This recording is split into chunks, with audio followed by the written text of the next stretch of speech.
In today's lecture we are going to learn about information system. As we already knows that information system is the foundation of e-business.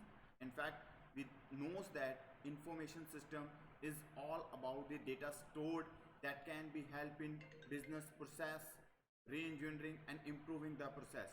In this the particular lecture we are going to learn about the concept of information in a more formal way, the concept of system, the function of information system, the information system for managing business operation and how it is helping in managing business operation.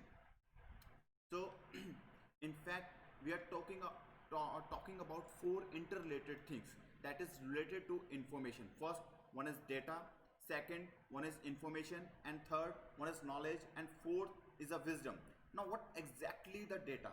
Everywhere, whatever we, let us say you are reading a newspaper, you get a number of item, number of news item which may or you or may not be required by you, but they just exist and they just exist in a raw form.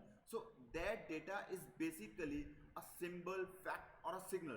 So I just gave you an example of newspaper. Now think that you are getting a telephone call from a telephone line, you are getting a voice signal. So that is again, that voice is actually, the speech is actually some kind of a signal. Similarly images are also some kind of signals in the business system.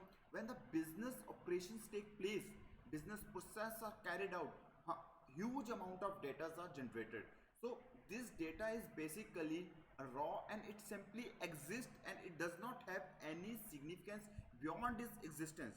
And now it can be exist in any form. Just now I gave you a few examples. You can take the fact represented in a newspaper article, you can see customer reviews, you can see the data in generated from transaction system, business system. You can think of a sensor data that gets generated while during process automation and so on. So data can exist in any form. Now consider one more example of that. You are taking some observation on what is the temperature and what is the humidity and whether it's raining or it's not on a particular day or not. Now look at this, like this information, the data that you are getting, all of them may not be useful to you. Now if you exact the useful part of this data, that is called the information.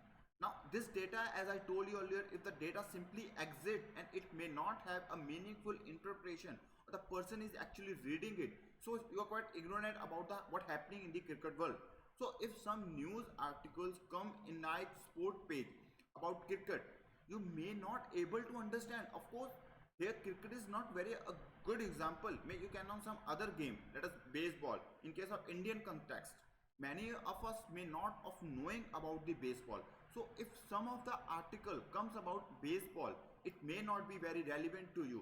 Now if the meaning can be established with the data and elements which are basically symbols or facts, if some relationships can be made among those limits, then it can be called information. Now the information actually provide answers to who, what and where and when question. For example, let us continue with an example that we are talking about. We are talking observation about the temperature, what is the humidity and so on. Now suppose we made an observation to when the temperature dropped to 15 degree, there is an instance of rain happening, then we are actually relating to a temperature to a rain, and we are also saying that the temperature is coming to a certain level, it is actually raining.